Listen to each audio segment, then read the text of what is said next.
Welcome to Mi-Soul, Stereo MCs, Rob and Nick. All right, man. Pleasure you coming down. What have you been up to the last few years? Not been up too much. Haven't seen you around?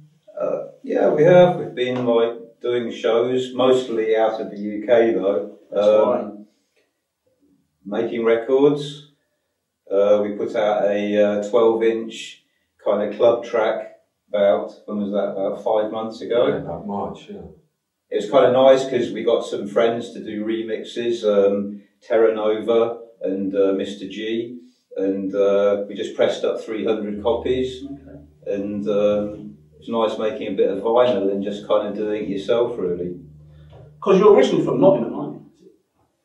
Nottingham, yeah. Nottingham. So how did you all meet? Because I know there's three of you, but how did you all meet together? Well, I've known Nick since I was 6 years old. Really? We lived on the same street. He moved to London before I did, and then we ended up accidentally sharing, living in the same building. We just started kicking about together, making music, and then we had a couple of tracks. We just thought, well, we need to maybe we should try and put a record out, and it sort of went from there. Met up with John Baker, started G Street Records, and that's where it kicked off. So at what point did you decide then, you know, this is what we're going to do as our careers, we're going to be in music? At what point in your journey, so to speak? I think since early on, really, because when we were kids, we were like playing guitar. We've always been interested in music. I guess you go through like little evolutions, don't you? You know, you kind of like playing guitar and playing in groups, and then you start getting into something else. I think I was into like got into electronic music like Yellow, you know, early Human League and all that kind of stuff, and just started messing around on drum machines, and then I guess hip hop sort of started becoming more in the air, and just got influenced by the whole way that you made records in a way out of other records, you know, and the whole mix of electronic music and soul music and it all coming together, and, you know, all those different elements. We just became kind of fascinated with it. And, you know, we didn't have a proper turntable. We had a belt-driven turntable, so we had no idea how to make breaks, you know, and stuff like that. But we did, you know, just on a cassette, and, you know, we started making tracks. I think one day we had a track we really liked, and thought we should put it out. So we sat up all night because we booked some time to cut it. We sat up all night because we didn't have a name. So we thought of the name about 3 o'clock in the morning, just before we were going to go and cut the record. And like Rob was saying, we put it out on G Street Records, which was John and Richie Rich. Okay, yeah. And we just used to take the records around the record shops, and then Island Records, Julian Palmer at 4th and Broadway, offered us a deal on the first track, and you know, we just gradually kind of grew from that. So what's been the highlights for you, Nick? I mean, Rob, what's been the highlights for you? Well, boy, I don't know. I don't really look at life like highlights, you know. A lot of people say, oh, it was the best, this and that, and I kind of go, well, I don't know, you know. It's like it's the journey of getting there, which is, you know, I kind of go, well, I kind of remember getting up early in the morning when we lived down Lavender Hill and just turning on my gear and running a groove that I'd started the night before and just going, this is the life. You know, to me, that was the best thing about it. And then going out and playing shows, man, you know, and realising that your music was reaching out to people on the other side of the planet. That was that's a sort of highlight. Kind of weird, isn't it? Yeah, it's kind of weird, but it's an amazing feeling. And then just after you've done shows where you experience things which you can't really describe, the feeling you get from doing shows. It's in a way it's similar to the feeling you get when you're working on a groove, which is just you know, you can't describe the feeling. It's the reason that you do it, though. And that's what makes the whole thing a bit of an undulating highlight to, you know, to a downer to a highlight. You know, life's like that. It's peaks and troughs. Yeah, it is. It's like that. So What was it like for you both when you had your first huge chart success? What did that feel like? Well, I think because it was a kind of gradual process, because that was, I mean, I guess on our second album, Supernatural, we had a song that did quite well, like on the West Coast in America, Elevate My Mind. And so, you know, we had a little taste, and then when Connected came out, I guess it was because we'd done a lot of work and there was an awareness, and so we put the right track out at the right moment when people, you know, were up for playing it. Yeah, it was kind of, it was strange. It was a strange difference. I mean, it was really exciting, you know. It's like I remember a gig we were doing, I think we were doing a gig with Happy Mondays at Brixton Academy, and when we went on, everybody was singing the beginning of Connected, and you kind of, it's that point where you kind of thought, oh, people know this one. Yeah. And that's a nice, you know, that was a really nice feeling, you know, because it's like after years of like making records and, you know, like it kind of being hard work sometimes, you know, it's a good feeling. I mean, in the 90s, I mean, you guys, you basically ruled the UK hip hop scene. I don't know if really, that's you know, it's like... You don't think so? No, that's not really what we were about. And I'd but you were getting a lot of radio plays. But I mean, the UK hip hop scene is a totally different entity. You know, it's like we weren't really part of the UK hip hop scene. What would you say you were part of? We come from, our inspiration was rap music, you know, and dance music. But there was a lot of other facets to us as the flavour of music that we made, which didn't make us purist hip hop. We weren't part of the hip hop scene. You see, building on to what I was going to finish that question off with, did you think you were becoming like too commercial? Because you've never struck me as the kind of guys who wanted to be at the forefront of any scene, because of hip hop or whatever. I don't think it's a matter of thinking you're becoming too commercial. I think that there's things that go hand in hand with making a record that does well, which possibly aren't anything to do with why you even started making music in the first place. I mean, to me, like, the music I love, I mean, a lot of the music I love is people who can sell a lot of records, but still retains a kind of credibility. Do you know what I mean? I mean, you know, and you've done that. From Sly and the Family Stone to, you know, whatever, you know, just kind of good music. And I think that's the hard thing, is like trying to keep some kind of credibility and have success.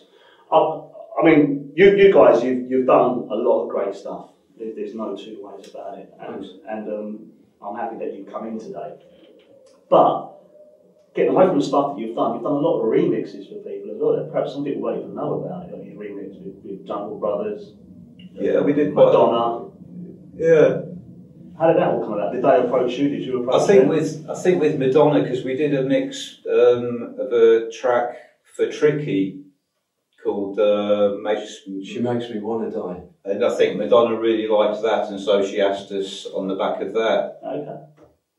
Jungle Brothers and all that stuff, you know, it's because they were signed to G Street in the early days, and so we used to do a bit of work, and you know, we haven't really done so many remixes for quite a while. We've been just kind of concentrating on just getting our heads down.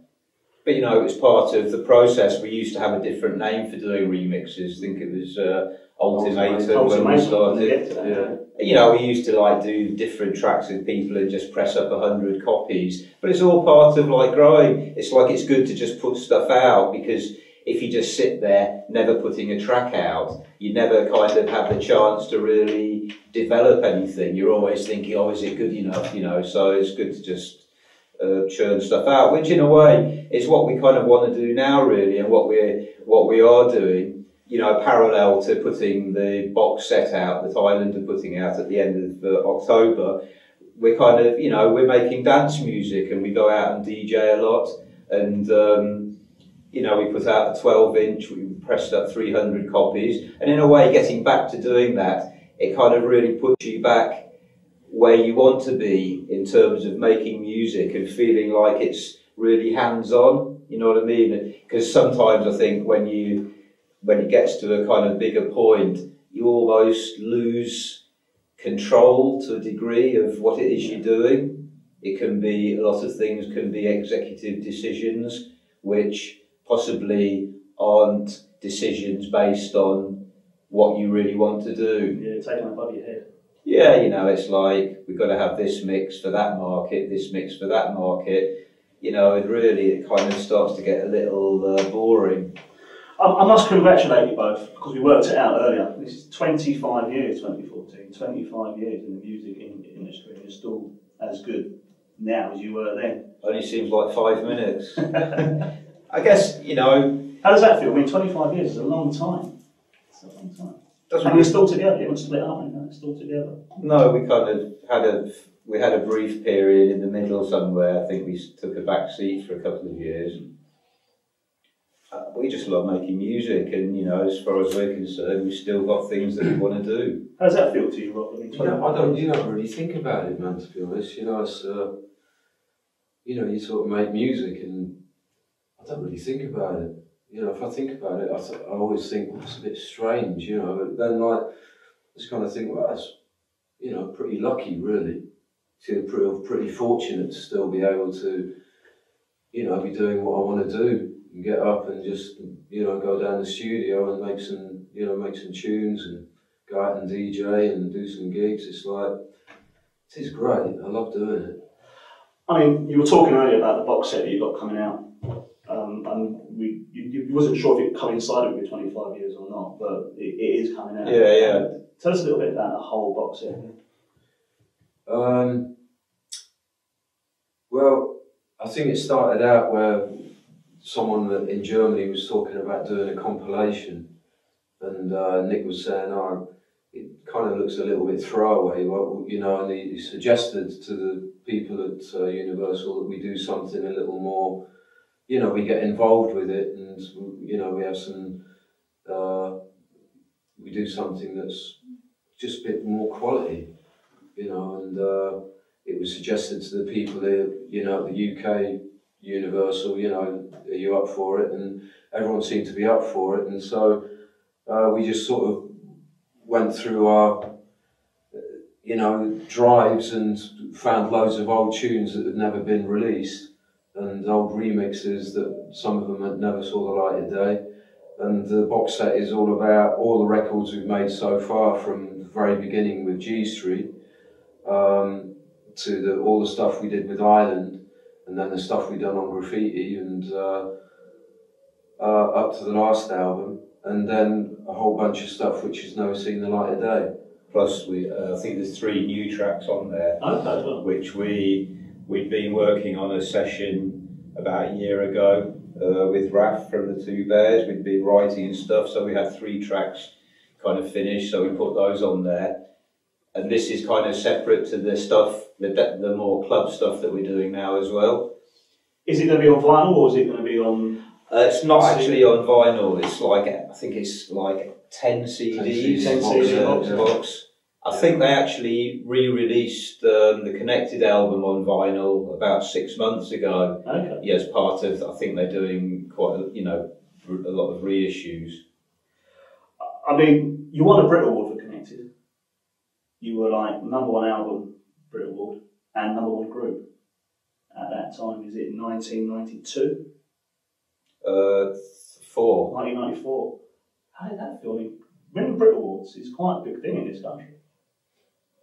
Yeah, it was quite surreal. Just surreal. It was snowing. It was at, I think we were at Alexander Palace. That's where they were filming it. And I remember it was snowing. But it must have made you feel good, I mean, winning the Brit Award. Yeah, it's good. I mean, it's nice because all the people who'd worked on the record, you know, from Island, 4th and Broadway, and all those people were there as well. And I think it's good props for all those people, because, you know, it's encouraging because they've put a lot of themselves into working on the record. I've seen you performing live, and I think you're great on stage. Where'd you get that energy from when you're on stage? Well, you know, I try to stay fit. And you have to be one of the best backing singers Yeah, yeah. Still have. Still have. Yeah. You know, everybody's in good shape. You know, you got to be in good shape. But it's music, isn't it?